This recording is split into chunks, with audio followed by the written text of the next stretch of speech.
Je vais maintenant compter de 1 à 3. Et à 3, tu pourras me dire s'il existe des organisations ou des groupes qui kidnappent des enfants. 1,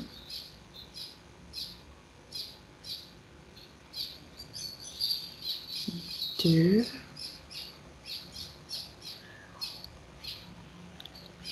et 3.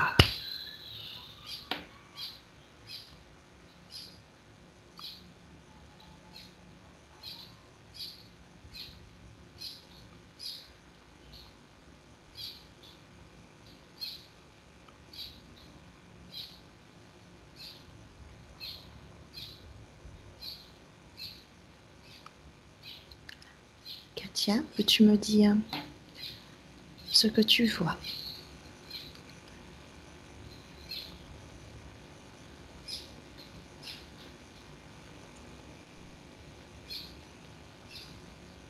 En fait, je vois pas.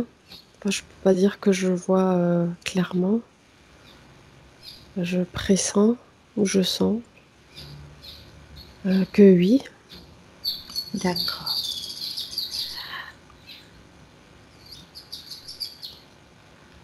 Examine alors ces organisations et essaie de les répartir en fonction de leur objectif.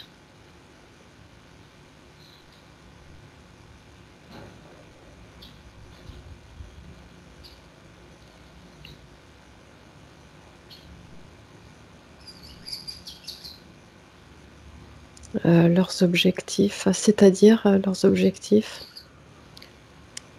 Ils kidnappent des enfants. Oui. Que veulent-ils en faire?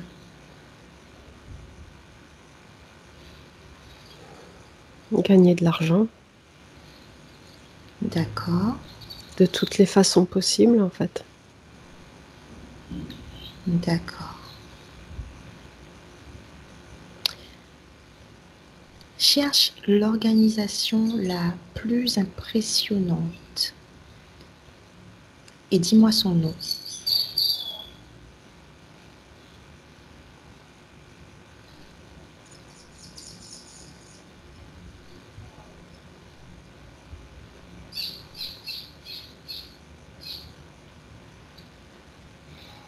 Je sens la Russie.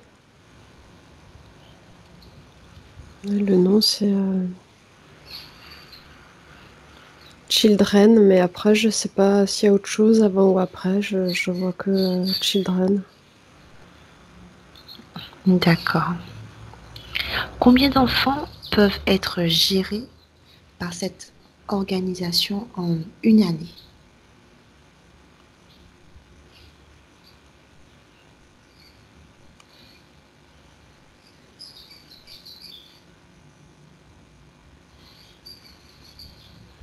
Quel chiffre te vient? 2000.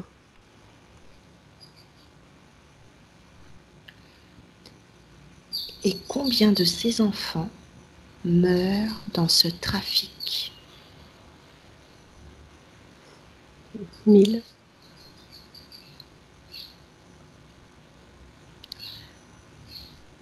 Maintenant, tu vas pouvoir me dire s'il y a des ONG ou des associations à but non lucratif qui font partie de la gestion de ce trafic.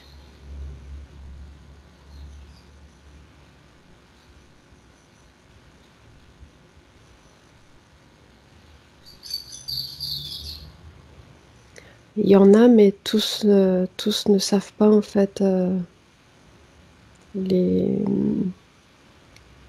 tous ne savent pas ce qui se trame, en fait, en réalité. C'est, en fait, on se sert d'eux comme couverture et ils sont manipulés. D'accord. Ok. Lesquels, par exemple?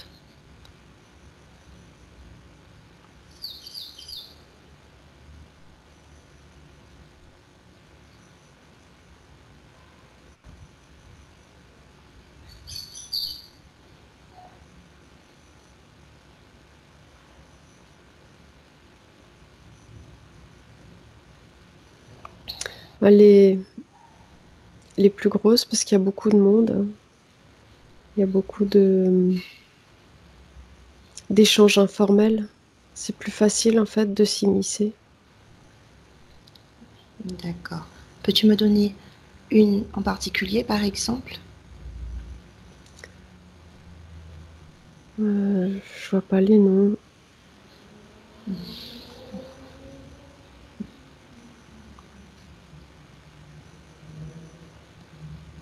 Essaie de te Non. concentrer sur un seul nom.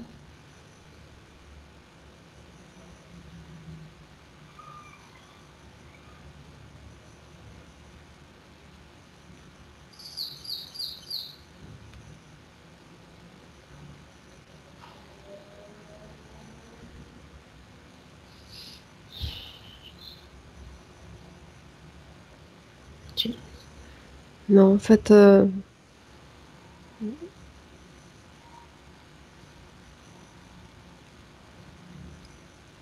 non, je sais pas.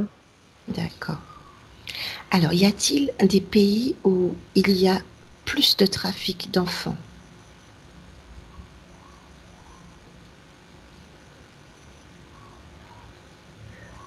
La Russie, c'est le pire. D'accord. Ensuite, en deuxième,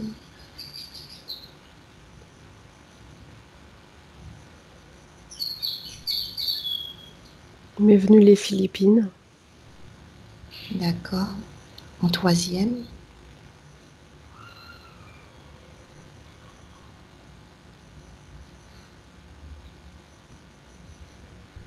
Le Japon.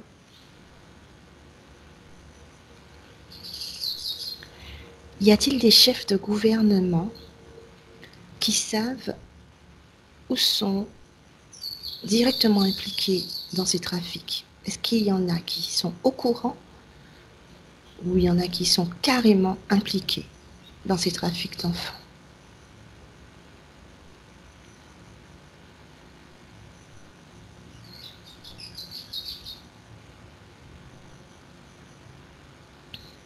Je dirais, mais oui, mais c'est pas directement les chefs d'État, c'est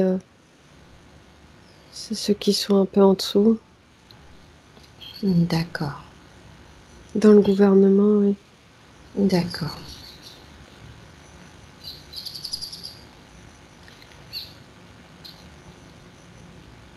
Et comment est-ce qu'ils sont impliqués?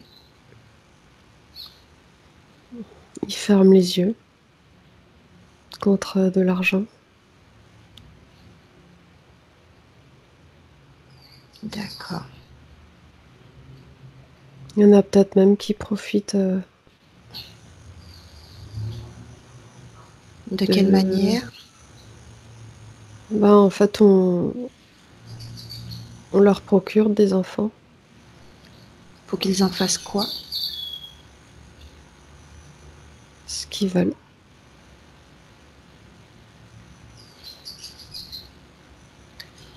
Tu peux me dire quel gouvernement, par exemple?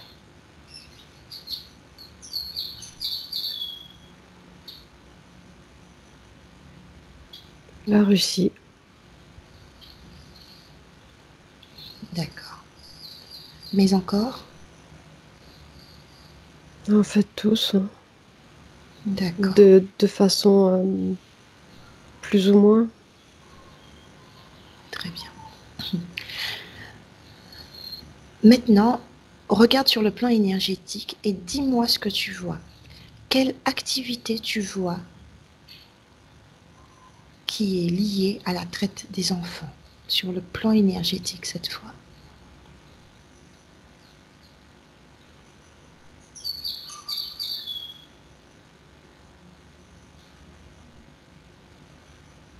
C'est de l'énergie de souffrance qui est récupérée, D'accord. de haine, Très bien.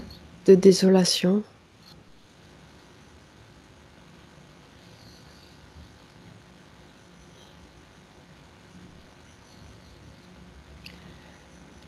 Est-ce que tu vois une hiérarchie qui dirige ce trafic sur le plan énergétique?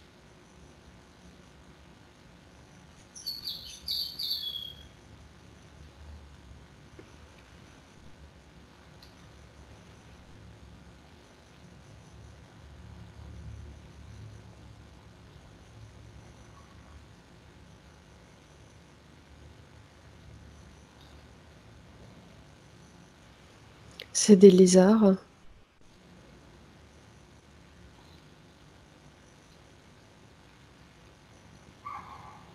Seulement des lézards? Des lézards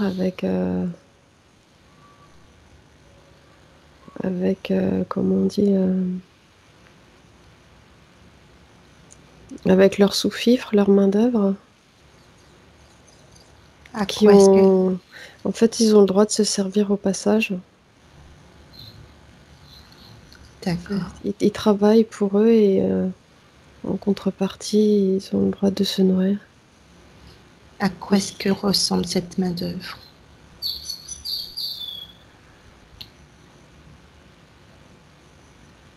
C'est des lézards plus petits et des petits gris, des petits. D'accord.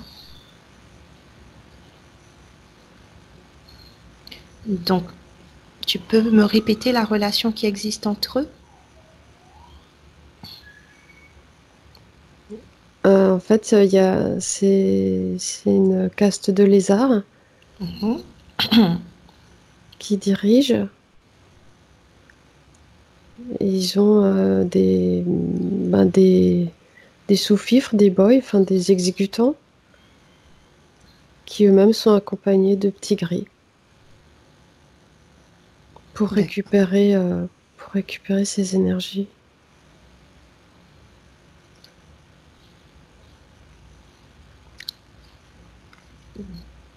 Donc, leur objectif commun, quel est-il? Juste me le répéter si tu me l'as déjà dit. Se nourrir. Se nourrir et les lézards stockent. En vue de quoi? De nourrir un plus grand nombre de leur espèce. Très bien. Et pourquoi les enfants en particulier?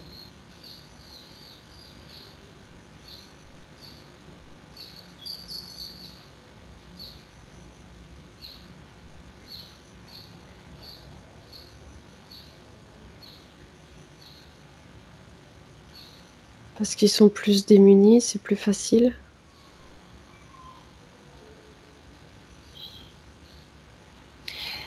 Y a-t-il une moyenne d'âge qui soit préférée en fonction des objectifs?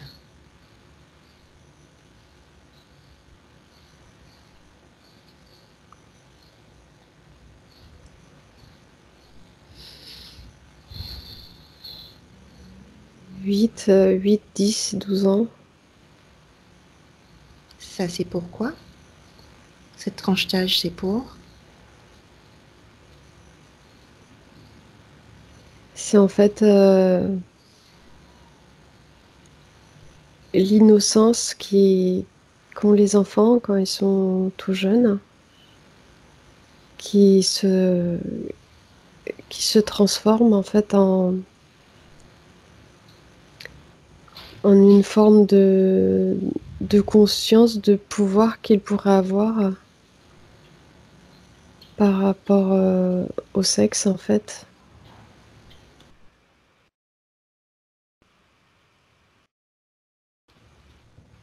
C'est-à-dire par rapport au sexe. Donc, c'est une énergie sexuelle qu'ils vont prélever.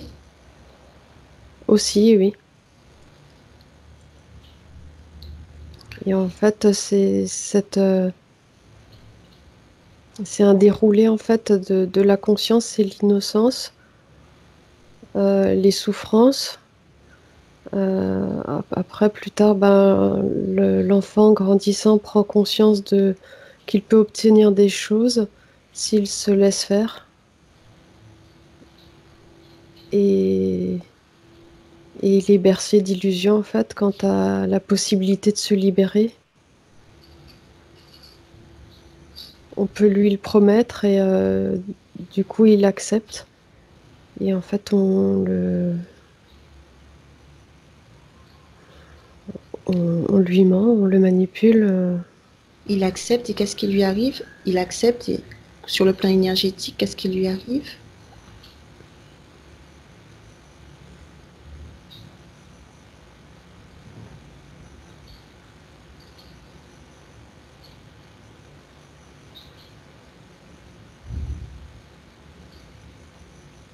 Mais après, il est prisonnier. Il est prisonnier comme quand on accepte une interférence. Très bien.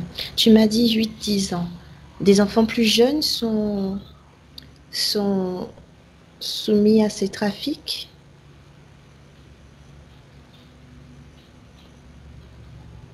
Oui, mais il y en a moins, parce qu'après, ça fait vraiment très jeune. Et ceux-là, ceux qui sont plus jeunes, c'est dans quel but? Quand eux, ils sont kidnappés, c'est dans quel but?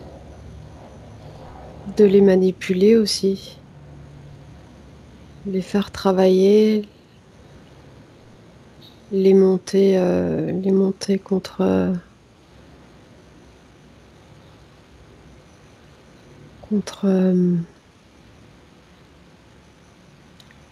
comment dire,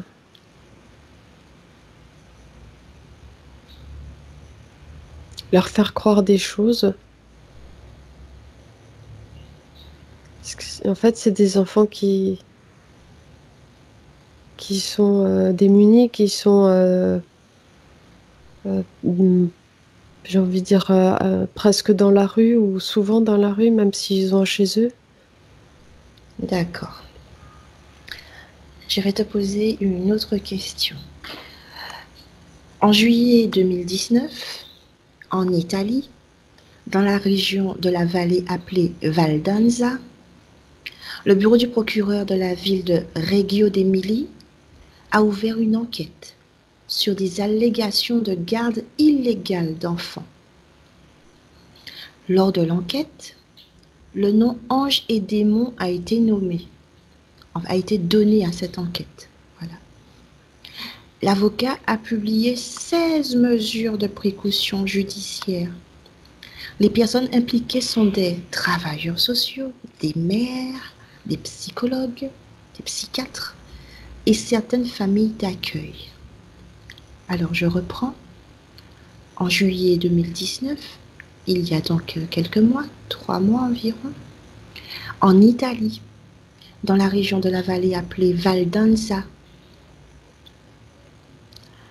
le bureau du procureur de la ville de Reggio d'Émilie a ouvert une enquête sur des allégations de garde illégale d'enfants. Lors de l'enquête, le nom ange et démon a été donné. L'avocat a publié 16 mesures de précaution judiciaire et les personnes impliquées sont des travailleurs sociaux, des mères, des psychologues, des psychiatres et certaines familles d'accueil. Sur le plan énergétique, que perçois-tu à propos de cette enquête? Cette enquête appelée Ange et démon.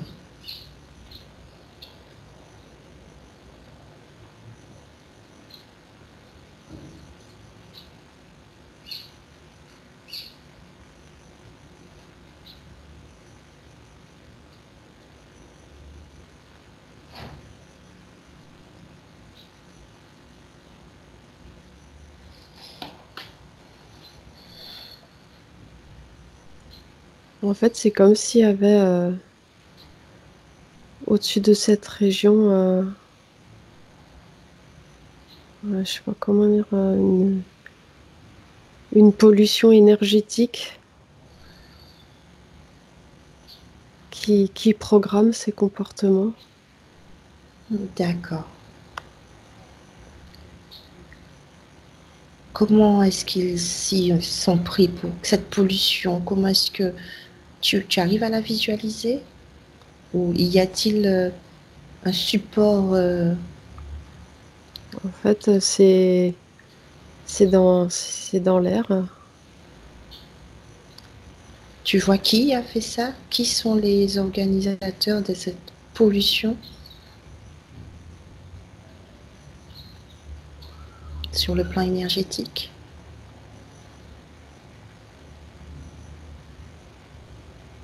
C'est une façon c'est une façon d'interférer et de récupérer encore les peurs sous-jacentes de la population. Donc ce n'est pas ce ne sont pas les peurs de la population qui créent cette pollution. Si cette pollution vient et est volontairement mise, peux-tu me dire quelque chose? Peux-tu... Bah, oui, c'est volontairement mis. Tu vois les commanditaires? Comme tout à l'heure, est-ce que tu peux me dire leur race ou leur espèce?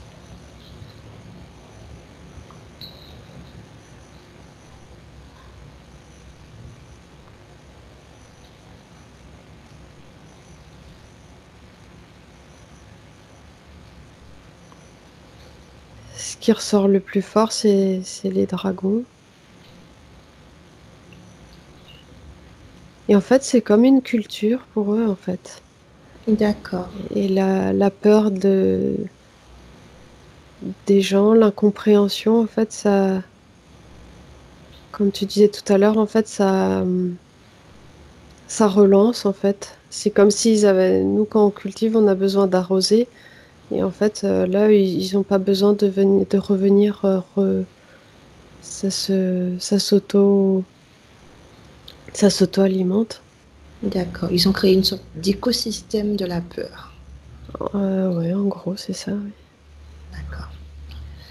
Parmi ces enfants, est-ce qu'il y en a qui sont exposés ou non, qui n'étaient pas exposés à des risques au sein de leur famille d'origine et qui pourtant ont été pris de manière à être intégrés dans d'autres situations?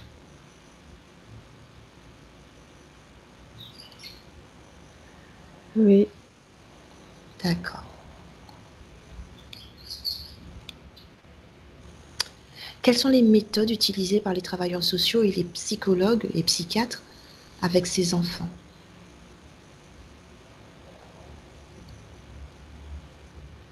La manipulation.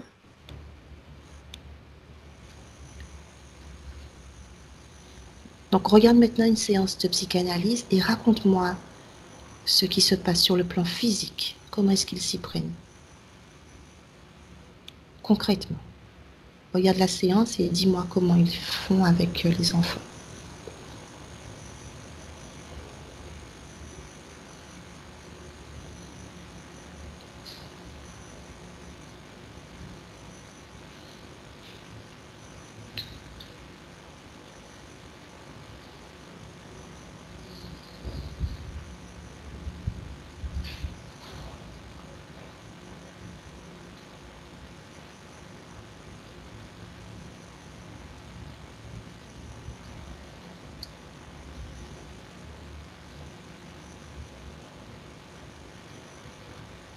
Ils leur disent pas tout, en fait.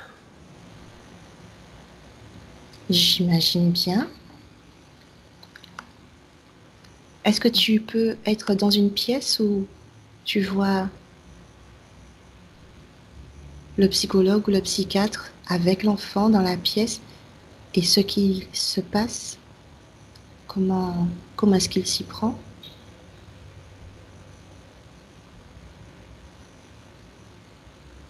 Que vois-tu? Tout en gardant de la distance émotionnelle avec ce que tu verras.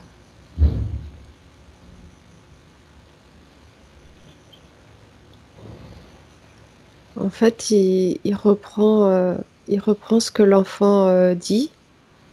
D'accord? Et après, c'est comme si,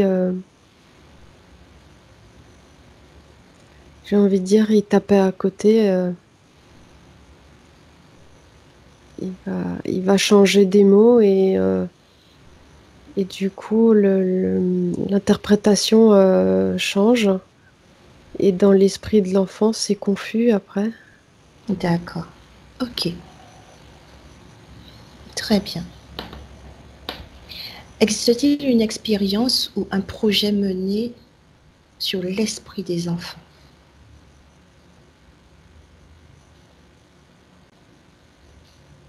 Oui. Et jusqu'où peuvent aller ces expériences? Ils peuvent aller jusqu'à où avec ces expériences? Très très loin. Tu peux m'en dire plus?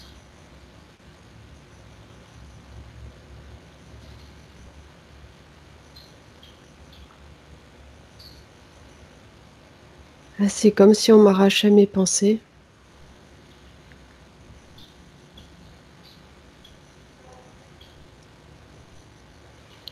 D'accord. Et dans quel état est-ce qu'on est après qu'on nous ait arraché les pensées? En fait, là, je suis en train de le vivre. J'ai l'impression qu'on m'arrache mes pensées. Et en fait, on sait plus. D'accord. Ok. On sait Maintenant, tu... plus. On ressent D'ac- plus. Très bien, j'ai compris. On n'est plus capable de jugement. Non. D'accord. Maintenant, tu vas te distancer de cette expérience. À un, 2, 3, elle est complètement derrière toi.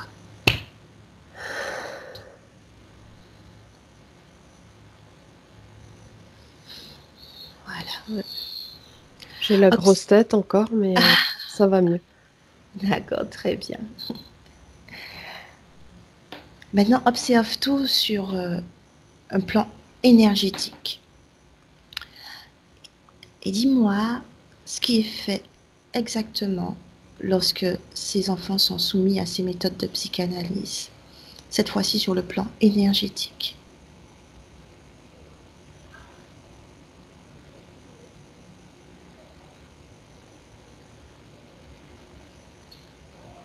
En fait, c'est expérimental. D'accord? Et en fait, ça leur permet de mieux comprendre le fonctionnement de l'humain, D'accord, très bien. même, Mhm. même, même s'ils savent que on a quand même chacun notre propre fonctionnement. Ils font des statistiques, en fait, avec ça. D'accord. Quelle espèce, tu peux me le rappeler? Les dragons. D'accord. Y a-t-il un ou plusieurs projets sur le plan éthérique? Ça, c'est le plus gros.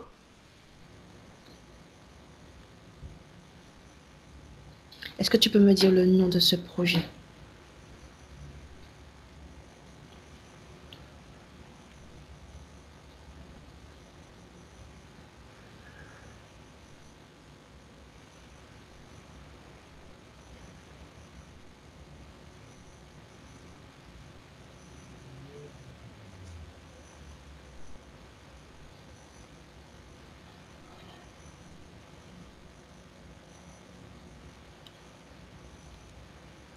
Titole.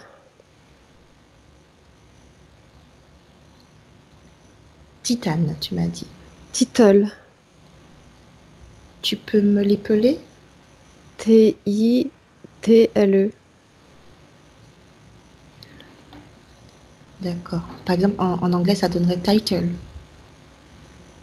Enfin bref. Oui, sans doute. T-I-T-E-L. Oui. D'accord, ok. Alors, au niveau éthérique, est-ce qu'il y a un responsable qui gère ce projet? Un dragon. Tu peux me dire son nom?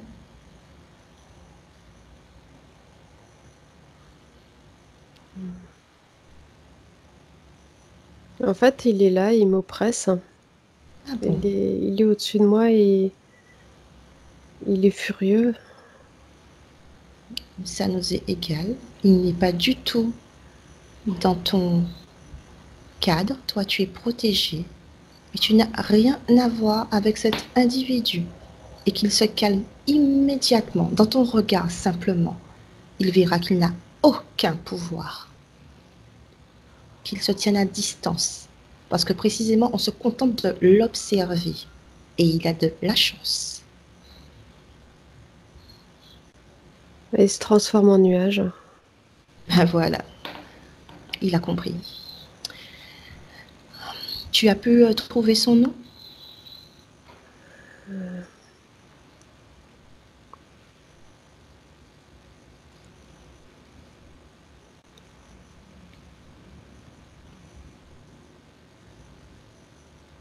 C'est quelque chose avec ses ailes. Mais, Ce n'est pas grave. Si tu... non. D'accord, pas grave. Mais qu'est-ce qu'il compte obtenir en fait avec, au final? Qu'est-ce qu'il veut? Qu'est-ce qu'il compte obtenir avec ce plan dessus de... Il veut sélectionner, en fait. C'est une sélection. de... euh, de les observer, en fait, ces enfants en grandissant et après, de quelle façon ce serait, quelle façon serait la plus judicieuse pour les interférer, pour qu'ils ramènent beaucoup d'énergie dont ils se nourrissent. Et plus ils les prennent jeunes, plus ils arrivent à modeler dans leur sens. D'accord. Donc ce qu'il compte obtenir, ce sont de futurs adultes dociles ou bien j'interprète? Qu'est-ce que tu peux me dire? J'interprète mal ce que tu viens de dire? Dociles ou pas. Mais en fait, c'est la façon dont ils vont pouvoir les interférer en fonction de ce qu'ils vont étudier sur eux maintenant, la façon dont ils arrivent à les modeler maintenant à travers tous ces psys et autres D'accord. personnes malveillantes. Donc ce dragon serait une sorte de scientifique alors? Oui, scientifiques intéressés quand même. Par les résultats et par tout ce qu'il va pouvoir produire. D'accord. Alors là, tu vas me répondre juste par oui ou non. Est-ce qu'il y a une corrélation entre le cas nommé Angers-Démon de la région de Valdansa et le cas nommé Veleno ou nommé aussi Diavoli della Bassa, toujours dans la région Reggio d'Émilie? Tu veux que je reprenne? Oui, tu peux. Alors, là, c'est une réponse de juste oui ou non. Est-ce qu'il y a une corrélation, autrement dit un rapport, entre le cas nommé Angers-Démon de la région de Valdansa, c'est le cas qu'on a vu plus haut, et le cas Veleno, toujours dans Reggio d'Émilie?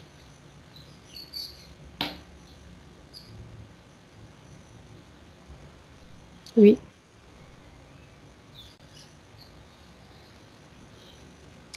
Est-ce qu'il existe d'autres situations similaires dans d'autres pays du monde?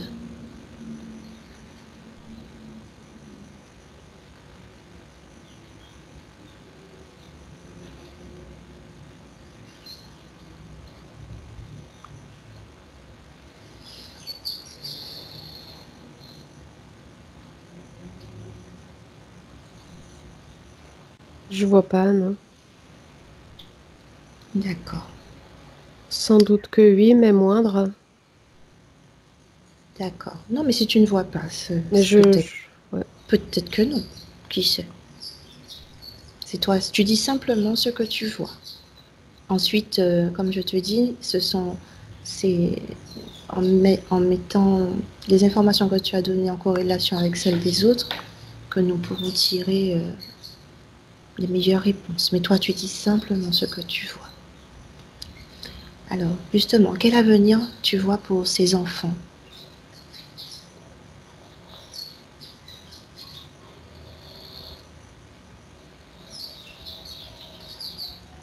Ils vont faire les choses de façon presque robotisée, en fait, parce qu'ils seront tellement programmés que ce sera pas leur pensée, pas leur choix. Ils s'en rendront pas compte. Parce qu'en fait, il y a un petit peu comment est-ce qu'on peut dire, une grosse majorité qui va fonctionner comme ça. Du coup, personne sera étonné des comportements, moi j'ai envie de dire robotiques. C'est un petit peu exagéré, mais il y a de ça. D'accord, d'accord. Je te remercie d'avoir répondu à toutes ces questions. Nous allons maintenant revenir ici, maintenant, dans ta région à toi. Tu vas commencer par te déconnecter de tous et de tout. Faire le propre autour de toi.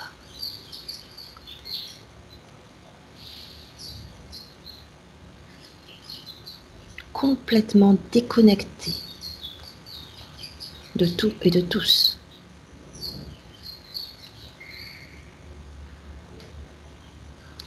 Tu vas maintenant... Est-ce que c'est fait? Oui. Tu vas maintenant te remplir de l'énergie dont tu as particulièrement besoin aujourd'hui. Quelle est cette énergie?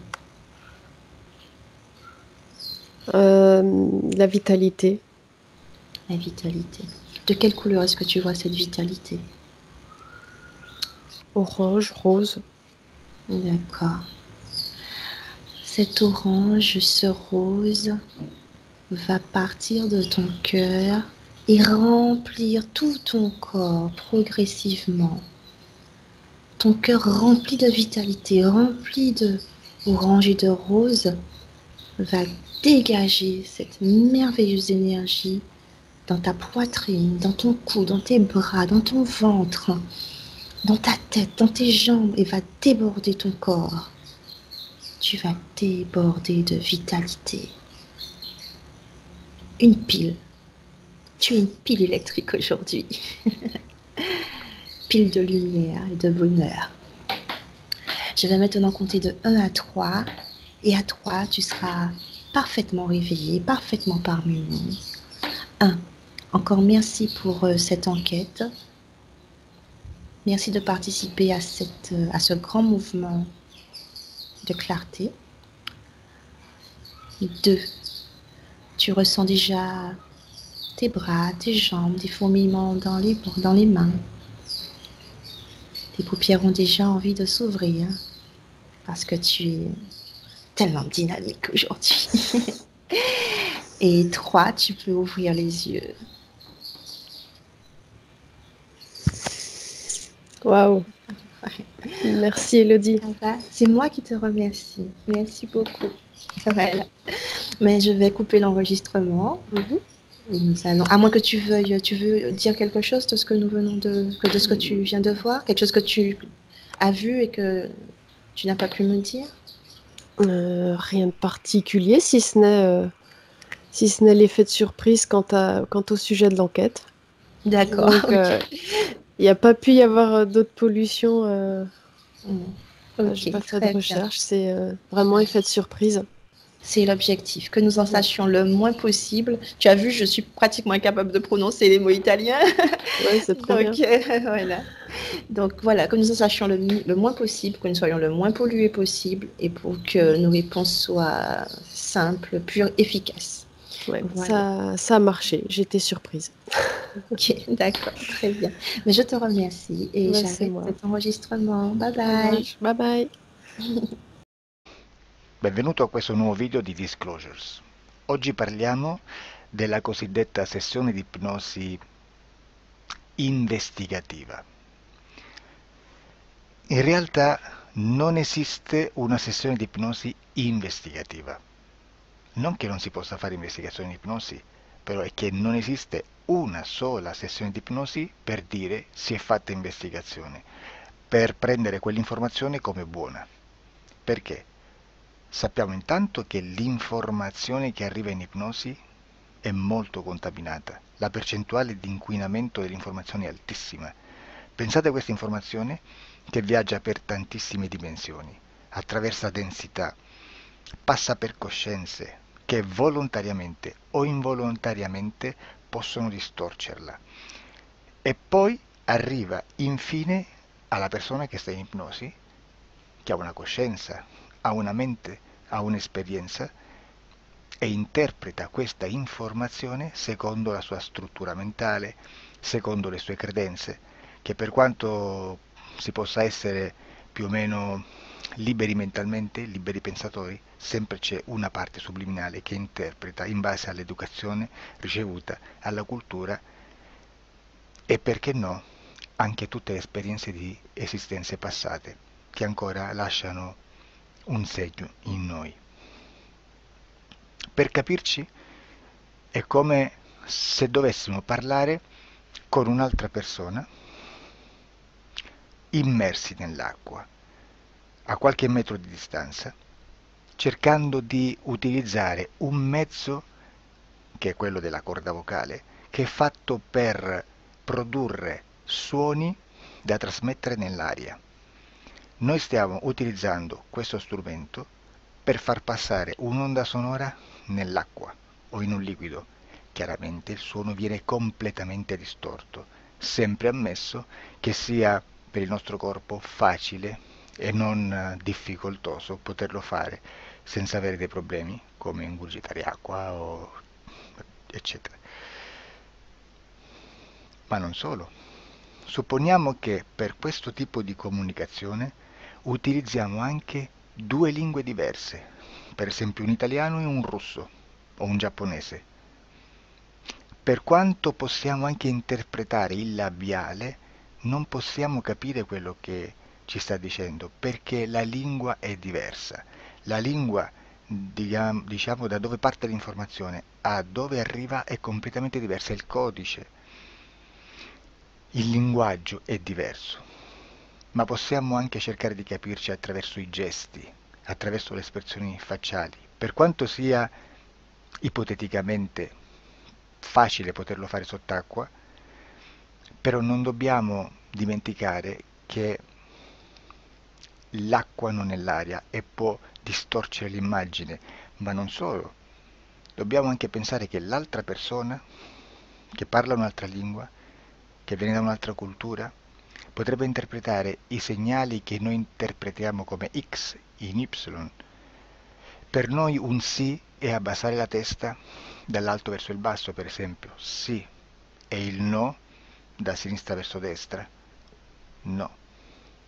In alcuni paesi orientali, come le Filippine credo o qualcun altro, utilizzano esattamente gli stessi segni, ma al contrario. No, sì. Immaginate due persone di queste due culture che stanno cercando di comunicare in maniera così difficoltosa e alla fine non gli rimane altro che interpretare il linguaggio corporale. Sì, che per l'altro invece no. Cosa voglio dire con questo esempio estremo? Che l'informazione da dove parte a dove arriva viene completamente deformata. Non sappiamo esattamente quale percentuale perché ogni situazione è a sé stante, però la percentuale di inquinamento, di distorsione, di contaminazione di questa informazione è assolutamente alto. Quindi fare una sessione investigativa, mettere una persona in ipnosi e chiedere di Tizio Caio Sempronio di una situazione o chiedere certi dati è assolutamente controproducente, è assolutamente inutile. Quindi vi chiederete cosa fate allora voi quando fate ipnosi, quando fate delle domande, quando cercate delle risposte e con queste informazioni che vi arrivano lavorate sulla situazione esoterica del cliente. Beh, non facciamo altro che recuperare questa informazione solamente per arrivare al problema del cliente e poi lavorarci. Quindi il valore dell'informazione non è quello di un'istruzione, quello di memorizzare dei dati e di prenderli per buoni, ma è un veicolo di movimento, di trasporto verso la causa del problema per poi lavorarci. Quindi lo scopo di questo tipo di informazione che si prende dalla singola sessione è completamente un altro. Come si fa quindi? Investigazione in ipnosi. Il lavoro non è semplice, il lavoro è lungo, difficoltoso, stancante.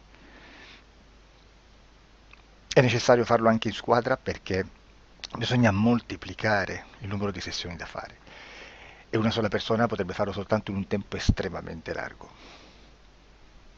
Noi abbiamo delle informazioni che prendiamo ormai per buone, ci lavoriamo, danno dei risultati e quindi per noi sono buone.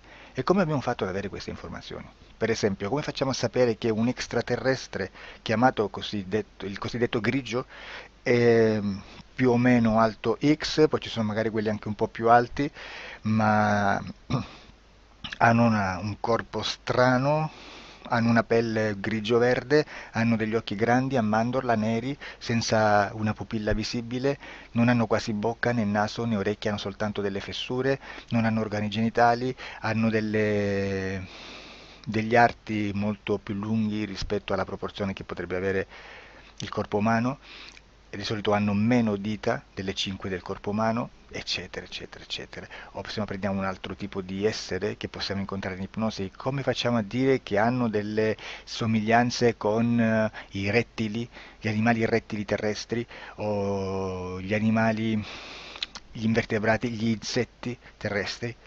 Perché? Perché siamo sicuri di questa informazione e ci lavoriamo e quando ci arriva la prendiamo già per buona, nonostante sia anch'essa contaminata.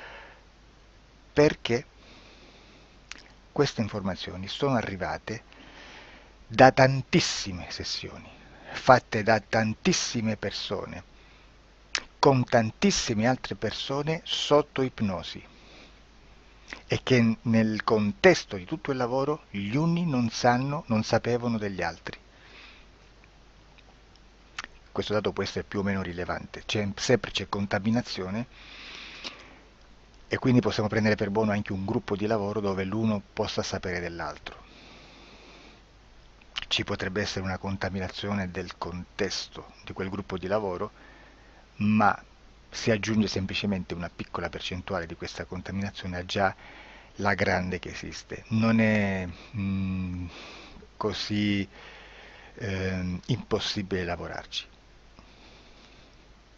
Da tutte queste sessioni, da questo grande numero di sessioni, migliaia, diciamo migliaia, noi prendiamo solamente quell'informazione che è uguale a tutte, che è in comune a tutte, o a quasi, perché magari qualcuna ci potrebbe essere niente in comune per una fortissima contaminazione, perché no? Ma dobbiamo prendere una stragrande maggioranza, proporzionalmente abnorme rispetto a quello che potrebbe essere un minimo di scartabile,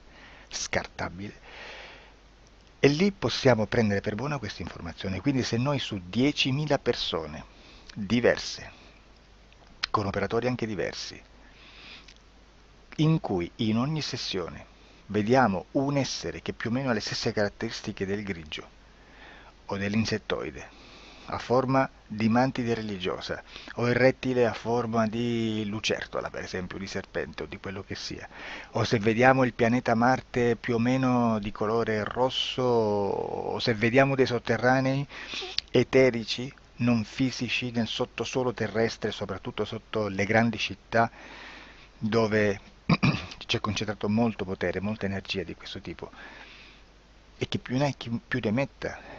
Se vediamo degli impianti che hanno certi tipi di funzioni, certi tipi di forme in certe parti del corpo, e questa informazione la ritroviamo tutta o quasi in tutte le sessioni fatte, eseguite, realizzate da tanti anni a questa parte, significa che quella è una informazione affidabile. E vi posso garantire che stiamo parlando di una percentuale bassissima. Su un 100% staremo, credo, forse più in basso di un 2-3%. Immaginate, tutto il resto è spazzatura, è informazione spazzatura. Sì, spazzatura.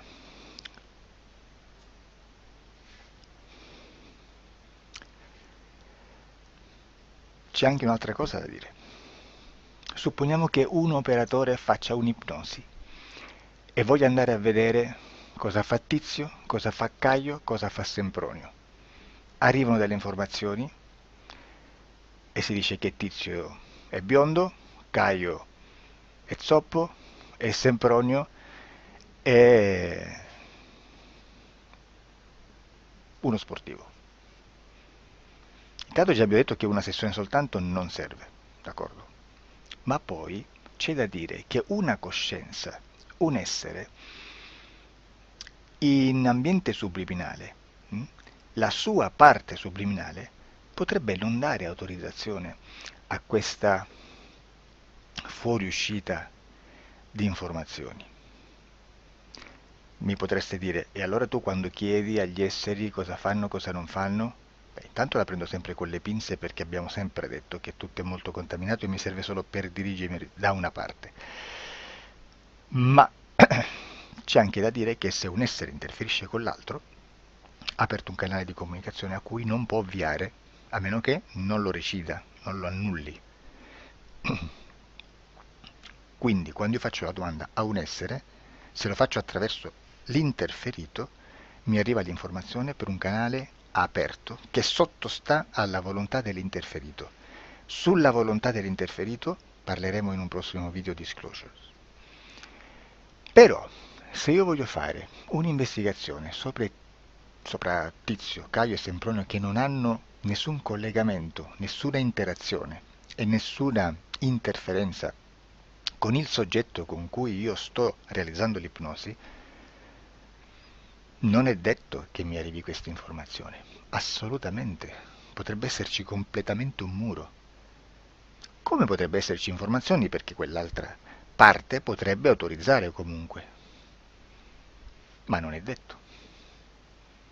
E comunque quando ci arrivano informazioni, in una situazione di non interferenza o non interazione, non possiamo sapere esattamente se sono informazioni che ha autorizzato la parte subliminale dell'altra persona o dell'altro essere, o qualche altro essere, qualche altra entità furba, approfitta della situazione, osserva quello che sta succedendo, si mette in mezzo, si fa passare per l'altro e dà informazioni, ovviamente distorte, prima perché non è detto che debba conoscerle, e anche se fosse potrebbe manipolarle a sua volontà e a suo vantaggio. E quindi immaginate che situazione ridicola ci si viene a trovare, in quale situazione ridicola ci si viene a trovare in questi casi. Da qui si vede quando un operatore riesce a utilizzare l'informazione in ipnosi come per lavorare su un soggetto. Da qui l'osservatore attento delle sessioni di ipnosi riesce a capire se quell'ipnosi è un'ipnosi affidabile, un'ipnosi con un livello di informazione certa, con una alta percentuale di informazione certa. Non vi nascondo che in futuro potrei anche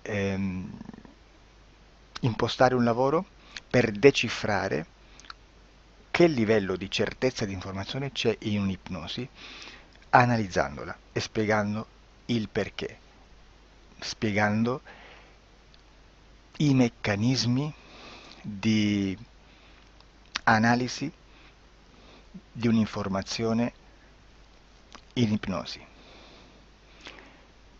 che poi anche è molto istintivo. Supponiamo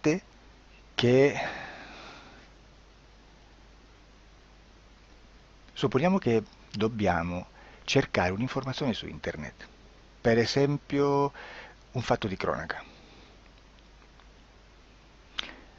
Voi preferite mettervi su un sito ufficiale?